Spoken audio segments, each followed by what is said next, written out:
이진호는 조경일을 하는 사람인데 퇴근할 때마다 힘겹게 종이를 가득 실은 구루마를 언덕 위로 끌고 가는 할머니를 뒤에서 밀어주곤 했다.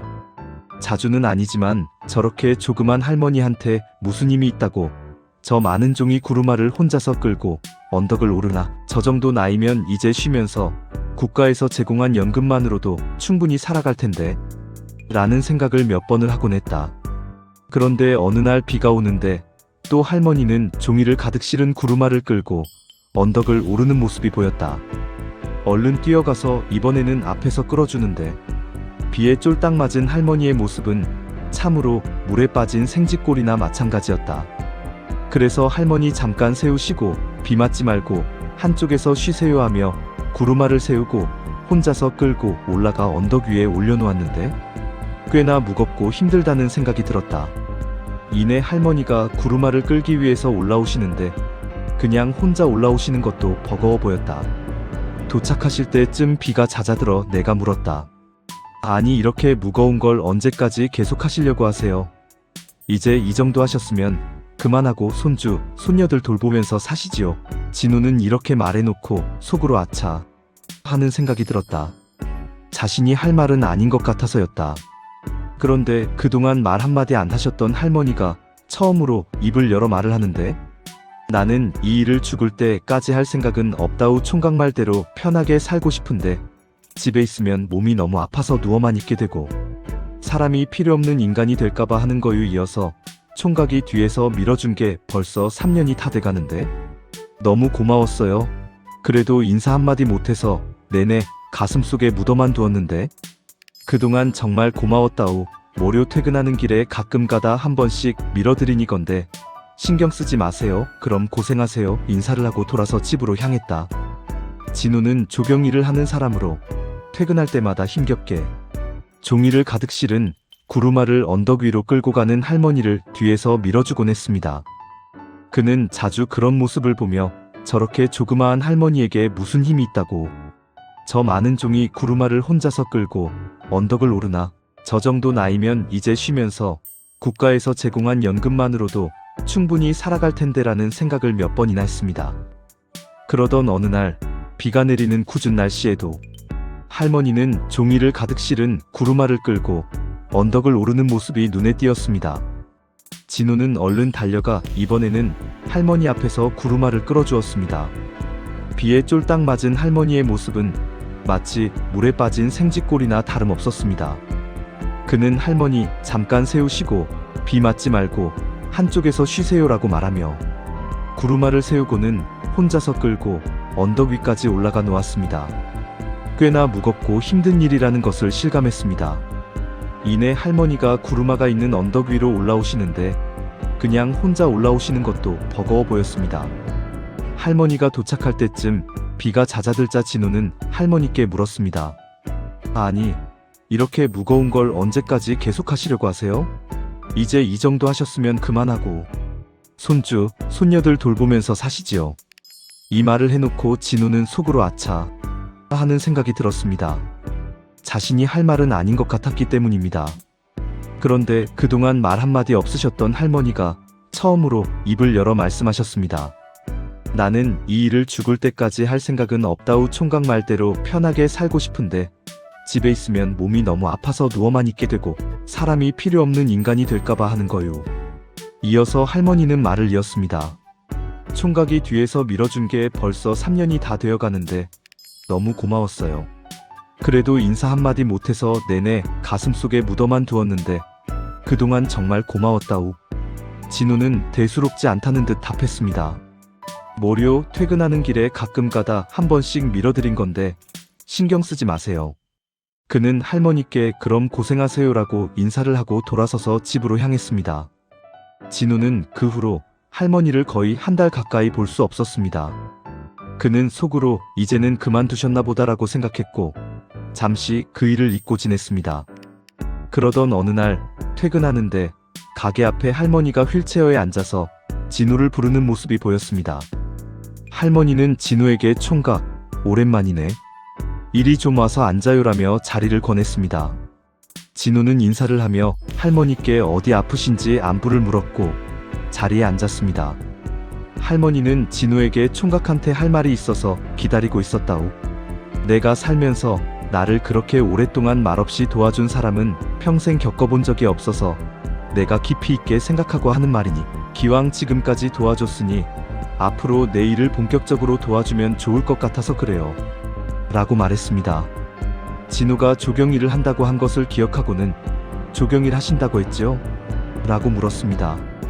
진우는 예, 조경이 제 전문입니다. 라고 답했습니다. 할머니는 이어서 내가 여기저기 건물을 20여 개 가지고 있는데 우선 그곳의 조경을 전부 손 좀 봐줄 수 있겠어요? 내가 비용은 충분하게 지불하리다라고 제안했습니다.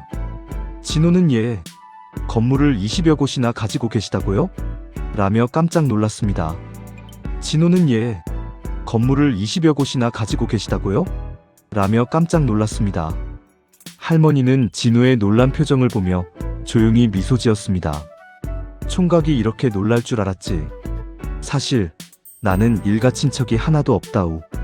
할머니의 목소리에는 깊은 외로움이 묻어 있었습니다. 혼자서 평생 모은 재산인데 죽을 때가 되면 모두 사회에 기부할 생각이었어. 진우는 할머니의 진솔한 이야기에 가슴 한편이 찡해지는 것을 느꼈습니다. 그런데 총각을 만나고 생각이 바뀌었어. 할머니는 진우의 따뜻한 손을 잡았습니다. 총각처럼 진심으로 사람을 대하는 젊은이를 본 적이 없어. 오늘부터 내 막내 아들이라고 생각하고 건물들의 조경부터 손 좀 봐줘요. 진우는 예상치 못한 할머니의 제안에 또 한 번 놀랐습니다. 그저 우연한 만남으로 시작된 인연이 이렇게까지 깊어질 줄은 상상도 못했습니다. 할머니는 그의 손을 놓지 않으며 간절한 눈빛으로 바라보셨습니다. 조경일이 총각의 전문이라고 했잖아. 내 건물들이 총각의 손에서 새롭게 태어나면 좋겠어. 그리고 내 마지막 꿈도 함께 이뤄졌으면 좋겠네. 진우는 잠시 망설였지만 할머니의 진심과 자신에 대한 믿음을 느꼈습니다. 그에게 할머니는 이미 가족과 같은 존재였습니다. 할머니, 제가 할 수 있는 일이라면 뭐든지 하겠습니다. 그의 말에 할머니의 얼굴에는 환한 미소가 번졌습니다. 새로운 시작 조경 전문가 진우. 진우는 곧바로 할머니의 건물 조경 관리에 착수했습니다. 20여 곳에 달하는 건물들은 도심 곳곳에 흩어져 있었고 어떤 곳은 관리가 잘 되어 있었지만 어떤 곳은 손길이 시급했습니다. 그는 자신의 전문성을 발휘해 각 건물의 특성과 주변 환경에 맞춰 조경 계획을 세웠습니다. 나무를 심고 꽃을 가꾸고 보행로를 정비하며 건물의 가치를 높이는 데 힘썼습니다. 그의 성실함과 뛰어난 안목 덕분에 건물들의 풍경은 눈에 띄게 아름다워졌습니다. 할머니는 진우가 조경일을 하는 모습을 지켜보며 그에게 깊은 신뢰와 애정을 느꼈습니다. 진우 역시 할머니를 친어머니처럼 모시며 조경 보고는 물론 일상의 소소한 이야기까지 나누었습니다. 할머니는 종종 내가 이렇게 좋은 아들을 얻을 줄이야 라며 흐뭇해하셨고 진우 또한 할머니의 따뜻한 보살핌 속에서 진정한 가족의 의미를 되새겼습니다. 운명적인 계승 막내 아들과 유산. 시간이 흘러 할머니는 진우에게 재산을 물려주고 싶다는 뜻을 더욱 확고히 했습니다. 그녀는 진우를 법적으로 양자로 입적시켜 김옥순 이사장의 막내 아들이 되게 했습니다. 이로써 진우는 할머니의 모든 건물과 자산을 정식으로 상속받게 되었습니다. 그의 손에 들어온 건물 20여 채에서 매달 나오는 월세는 5억 원이 넘는 엄청난 금액이었습니다. 평생 작은 헬스장에서 트레이너로 일하며 월급 200만 원 남짓으로 생활하던 진우에게는 상상조차 할 수 없는 변화였습니다. 하지만 진우는 이 막대한 재산을 개인적인 욕심으로 채우지 않았습니다.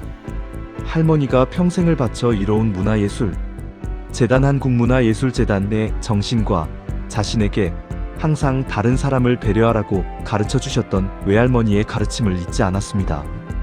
그는 할머니의 뜻을 이어받아 이 재산을 사회를 위해 사용할 방법을 고민했습니다.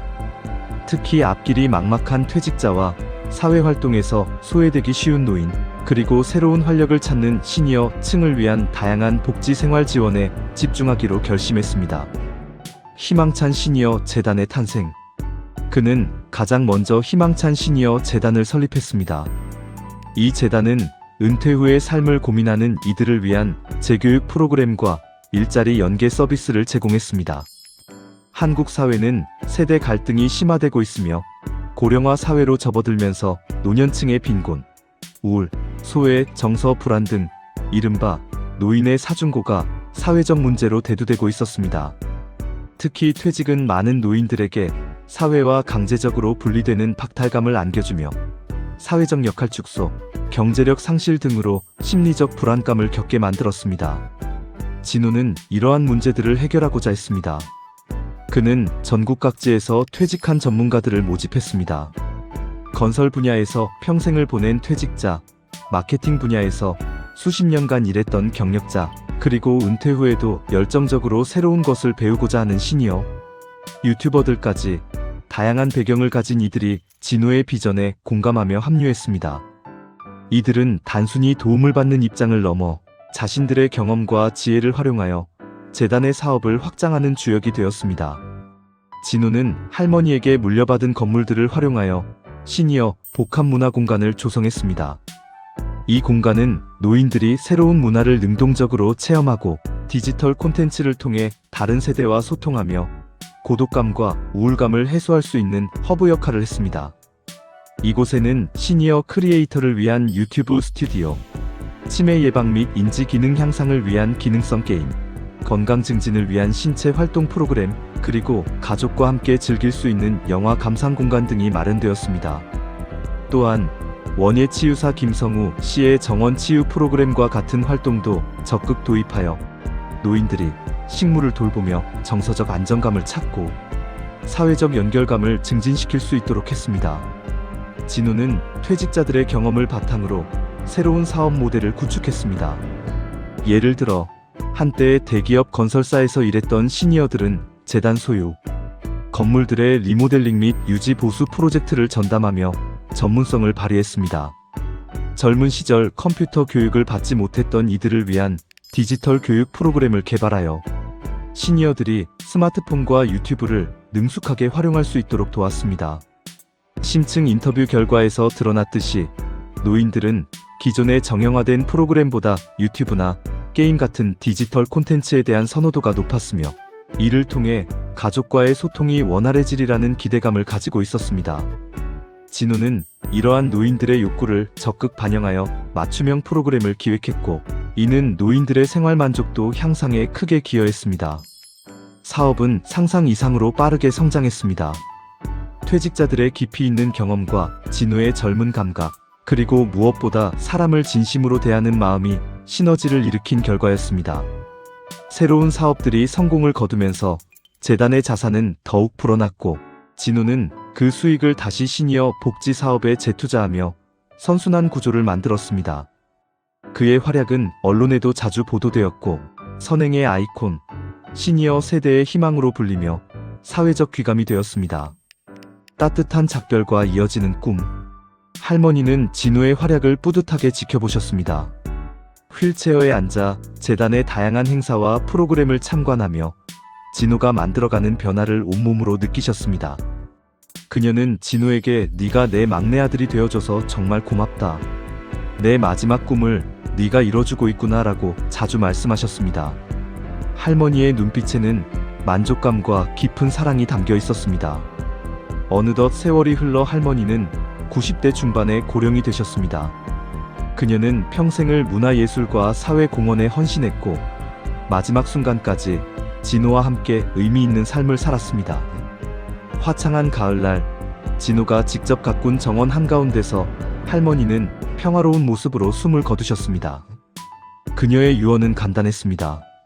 진호야, 너의 따뜻한 마음이 이 모든 것을 지켜줄 거라 믿는다. 할머니의 장례식은 재단의 모든 임직원과 할머니의 도움을 받았던 수많은 시니어들, 그리고 문화예술계 인사들이 모여 엄숙하고도 따뜻하게 진행되었습니다.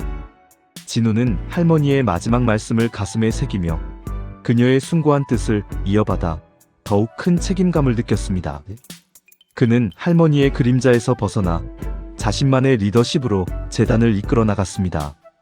진호는 할머니에게 물려받은 재산과 지혜, 그리고 자신의 경험을 바탕으로 희망찬 시니어 재단을 세계적인 규모로 성장시켰습니다.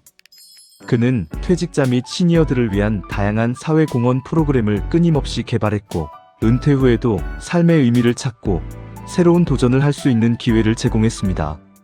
한때는 앞날이 불투명했던 조경사진호였지만 그의 작은 선행과 진심이 한 노인의 마지막 꿈을 실현시키고 나아가 수많은 사람들의 인생을 변화시키는 위대한 기적으로 이어졌습니다. 그의 이야기는 진정한 선행의 힘이 얼마나 큰 기적을 만들어낼 수 있는지를 보여주는 감동적인 사례로 오래도록 기억될 것입니다.